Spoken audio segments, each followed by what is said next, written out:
Si vous vous êtes perdu sur YouTube et que vous débarquez sur cette vidéo, je m'appelle Michael Bieli, auteur en auto-édition sur la plateforme Amazon KDP. Et sur cette chaîne, je vous partage toute mon aventure, principalement axée sur la publication de ma saga de fantasy. Mais je fais aussi du divertissement autour de la thématique littéraire, on n'est pas nombreux, mais on s'amuse bien. Quant aux habitués, n'hésitez pas à vous abonner à la chaîne si ce n'est pas encore fait pour ne rater aucun contenu. Allez, je vous fous la paix, bon visionnage. Ça fait trop longtemps que j'ai plus fait de vidéo, je sais plus comment on fait. Récemment, je me suis repenché sur les cartes de mon propre univers afin de voir ce que je pouvais améliorer, modifier, sublimer, bref, faire une petite mise à jour. Et au final, il y avait quand même beaucoup de trucs à faire. Vous aimez les cartes ? Moi j'aime les cartes. Pas au point de collectionner les cartes routières du guide Michelin, mais assez pour perdre une après-midi entière dessus juste en contemplant les moindres détails. Faites pas genre, on l'a tous fait. Et en ce moment, je suis un petit peu dans ma période de cartes. J'ai envie d'en faire plein, alors que j'ai aucune compétence en cartographie. Mais c'est pas grave, puisqu'aujourd'hui, à l'ère d'internet, on n'a plus besoin de savoir faire quoi que ce soit, hein. Les programmes informatiques sont nos esclaves. Et ce sont de très bons esclaves.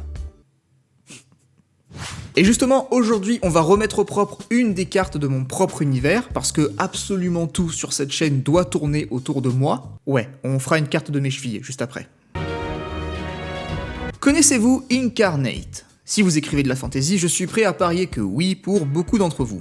Pour celles et ceux qui ne connaissent pas, Inkarnate est un programme accessible via un navigateur qui vous permettra de réaliser, de créer très facilement là où les cartes de vos univers. Alors en général, je suis pas très fan de ce genre de site qui propose de travailler sur un navigateur. Je trouve que ça fait pas très pro, mais après ça c'est mon côté vieux con qui préfère les vrais logiciels hein, comme Wonderdraft, que je testerai peut-être dans une prochaine vidéo. Mais là pour le coup, on va faire une exception parce que le site est incroyablement bon. Sans déconner, ça fait 3-4 jours que je suis dessus et que je fais des tests pour mon univers, et je m'éclate. Le site propose des milliers d'assets, que ce soit pour les terrains, la végétation, les bâtiments, les symboles, les icônes, les éléments graphiques. On peut faire des cartes de champs de bataille, de villes, de régions, de pays, de continents, bref. Inkarnate devient de plus en plus complet avec le temps, et ça c'est bien.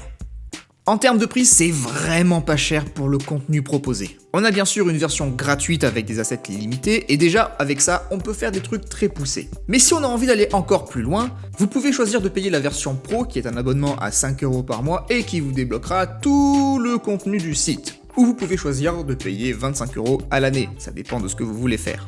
Et en ce qui me concerne, je possède la version Pro, j'ai donc accès à tout le contenu, et tant mieux parce qu'on va en avoir besoin. L'idée aujourd'hui, c'est de remettre au propre la dernière carte que j'ai sortie, celle qu'on peut retrouver dans le 2e tome de Mardas. Celle-ci, je l'ai réalisée moi-même avec mes pauvres compétences en dessin, et en dehors des arbres, des montagnes et des symboles, qui sont des brushes de cartographie, j'ai dessiné tout le reste. Et c'était long, très long. Là où Inkarnate va nous faire gagner du temps, c'est que la création de pays, de continents ou d'îles prend seulement quelques clics. Et ça, juste ça, rien que ça permet de gagner un temps infini. Alors ma carte je l'aime beaucoup, je suis fier de ce que j'ai fait, même si c'est loin d'être parfait, ça fait le taf. Mais aujourd'hui j'ai envie de lui mettre un peu de couleur, un peu de magie, j'ai envie de lui donner un peu plus de vie. Et ce qui est bien avec Inkarnate, c'est qu'on peut choisir le style qu'on veut donner à notre carte. On peut choisir un style un peu cartoon, jeu vidéo RPG, parchemin, on a une grosse liberté de création, et ça, j'aime beaucoup. Dans notre cas, on va partir sur un style parchemin, parce que j'aime beaucoup le rendu, j'aime les assets, j'aime les couleurs, et on va essayer de faire un truc pas trop moche. Allez, c'est parti.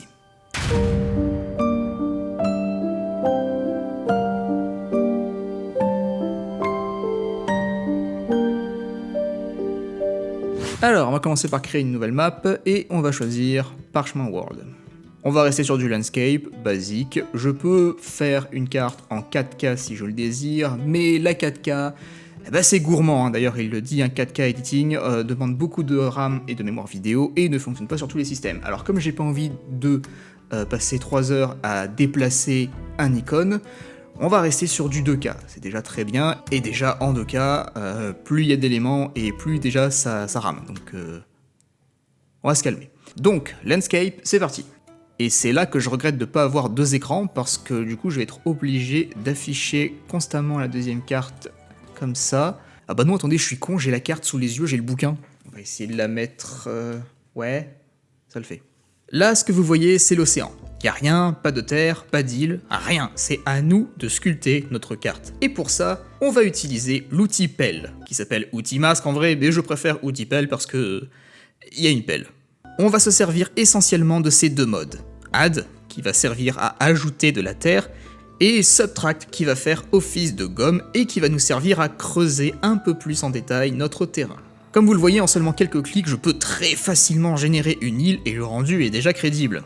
Si vous préférez des bords de terrain plus lisses, vous pouvez cliquer sur le petit cercle ici qui adoucira les bordures. Mais personnellement, je préfère utiliser les bords irréguliers qui sont beaucoup plus réalistes. L'idée va être de coller le plus possible à la carte que j'ai déjà faite pour le livre. Je ne promets pas de faire au pixel près, mais je vais déjà essayer de m'en approcher le plus possible. Encore une fois, je suis loin d'être un artiste des cartes, donc ne jugez pas trop mon skill en création de terrain s'il vous plaît. Bon, la forme me plaît. Il y a sans doute encore quelques petites retouches à faire, mais on y survivra. Maintenant que j'ai mon terrain, je vais appliquer des textures à différentes zones géographiques en fonction de leur habitat naturel. Par exemple, au nord-ouest, on sera dans une région plus tropicale, avec beaucoup de forêts, donc je vais essayer de trouver des textures qui pourraient convenir à ce que je cherche. Et ce qui est bien, c'est que Inkarnate range les textures en fonction du style de carte qu'on a choisi, de façon à garder une certaine cohérence visuelle dans le choix de nos assets, et ça, c'est plutôt pratique. Bien sûr, si je veux utiliser les textures des autres styles, je peux, il suffit juste de cocher les cases correspondantes et vous avez accès à toutes les ressources. Mais on va rester sur le parchemin. Une fois la texture sélectionnée, on n'a plus qu'à peindre le terrain. Je vous conseille de jouer avec l'opacité du brush, ce qui vous permettra de faire des incrustations et des démarcations beaucoup plus soft et moins agressives visuellement. Ce pays est situé au sud du continent, ce qui veut dire qu'on va retrouver beaucoup de zones chaudes, notamment des déserts qui se concentreront au centre du pays et à l'ouest. Pour celles et ceux qui suivent un peu mon univers, c'est dans cette zone que se déroule l'arc du personnage de Greenwalk. Je vais commencer à placer le nom des endroits qui reviennent dans le livre, comme la ville de Pirag qui est au centre de l'intrigue, pour notre petite créature verte, mais aussi le village de Nerdrock qui aura une importance capitale dans son évolution. Pour faire du texte, rien de plus simple, vous avez un outil dédié à ça. Et ce qui est génial, c'est que plusieurs polices d'écriture sont disponibles. Toutes libres de droit, bien sûr. D'ailleurs, on retrouve la police Sintul, que j'utilise sur les couvertures de Mardas. Vous avez plein d'options sympas, comme le fait de tordre les titres, que j'aime beaucoup. Un peu plus loin, je place un avant-poste des Aigles de Fer qui est stratégique pour l'histoire, puisqu'en réalité, il sert de frontière entre le pays de les Rivlin et le Kergoras. Et cet avant-poste fera partie d'une quête réservée aux personnages de la maison Gellin. Inkarnate nous propose également un outil pour le traçage de route qui est ma foi très pratique puisqu'on peut choisir entre 3 styles différents. Ici je vais placer un navire pour situer un événement important du bouquin qui intervient à cet endroit. Passons maintenant à la suite. Je vais tout de suite créer et positionner la capitale du pays, Azarun.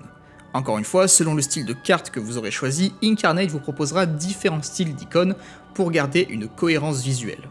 Si vous voyez des chiffres apparaître en bas à droite d'un icône, c'est que celui-ci en propose d'autres dans le même genre. Par exemple, ici on a les structures humaines et on peut voir qu'on a accès à de nouveaux icônes.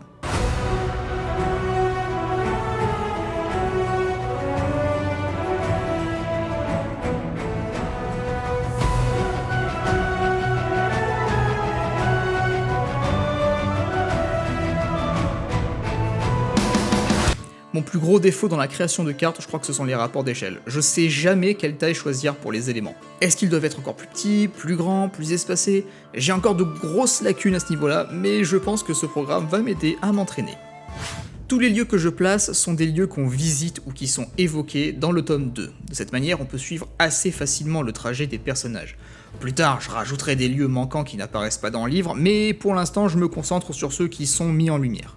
L'histoire principale se déroule dans cette partie du pays. C'est ici que nous retrouverons le personnage de Mardas qui, après les événements du premier tome, sera amené à prendre la capitale en otage avec son armée de fidèles.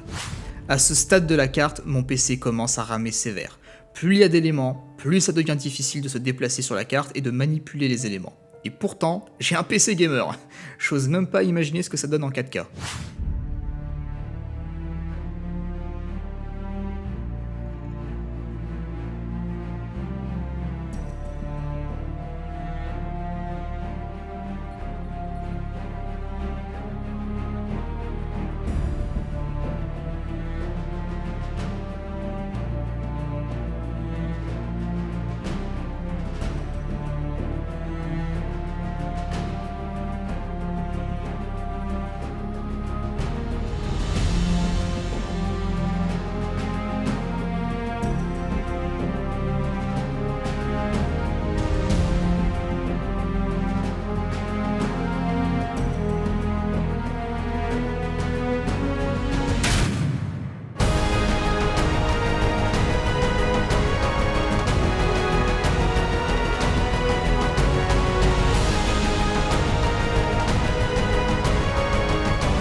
elle n'est pas parfaite, mais on se rapproche de ce que j'avais en tête.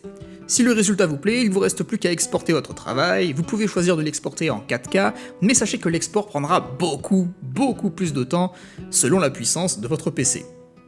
Et un truc qui est vraiment bien, c'est que vous pouvez organiser vos projets dans des dossiers, et pour moi c'est giga pratique, puisque je peux ranger les cartes en fonction des tomes, et ça, c'est vraiment cool. D'ailleurs, n'hésitez pas à jeter un œil dans la catégorie Explore pour voir ce que font les autres. Bon, par contre, attention, hein, parce que ça c'est un coup à se dire « Putain, mais j'ai fait de la merde à côté d'eux », mais ça reste sympa à regarder. Bon, eh ben c'est pas mal. Dites-moi dans les commentaires si vous avez déjà utilisé Incarnate ou si vous avez envie de l'utiliser, et dites-moi aussi si vous avez déjà réalisé des cartes, et quel est le point qui vous a fait le plus galérer. Comme je vous l'ai dit, hein, j'ai encore du mal à évaluer les distances et les rapports d'échelle, en même temps je suis pas cartographe. En tout cas la carte me plaît bien, je sais pas ce que j'en ferai, peut-être un poster que je ferai gagner en concours avec un exemplaire du bouquin, on verra. Sachez aussi que si vous avez la version pro, vous avez le droit d'utiliser vos cartes à des fins commerciales, vous pouvez les vendre. Ça c'est bien, c'est pratique. Ça m'énerve, j'ai trouvé plein de logiciels pour créer des cartes et j'ai envie de tous les faire en vidéo. La plupart sont en 2D, mais j'en ai trouvé un en 3D. Bon, c'est pas exactement un logiciel pour faire des cartes, mais on s'en rapproche quand même un peu. Flowscape, par exemple, permet de simuler carrément notre univers en construisant de A à Z l'environnement, la faune, le terrain, le bâtiment. Le logiciel a déjà pas mal d'assets en 3D, mais ce qui est fou, c'est qu'on peut importer nos propres modèles 3D dans le logiciel et les utiliser. Incroyable. Manque plus qu'une version VR pour l'immersion, et là, ciao le monde réel. Bref, si cette vidéo a comblé votre ennui, n'hésitez pas à la liker, à la partager, à la commenter, et surtout, à vous abonner. De cette façon, je pourrai combler votre ennui toutes les semaines. D'ici la prochaine vidéo, portez-vous bien, des bisous, ciao.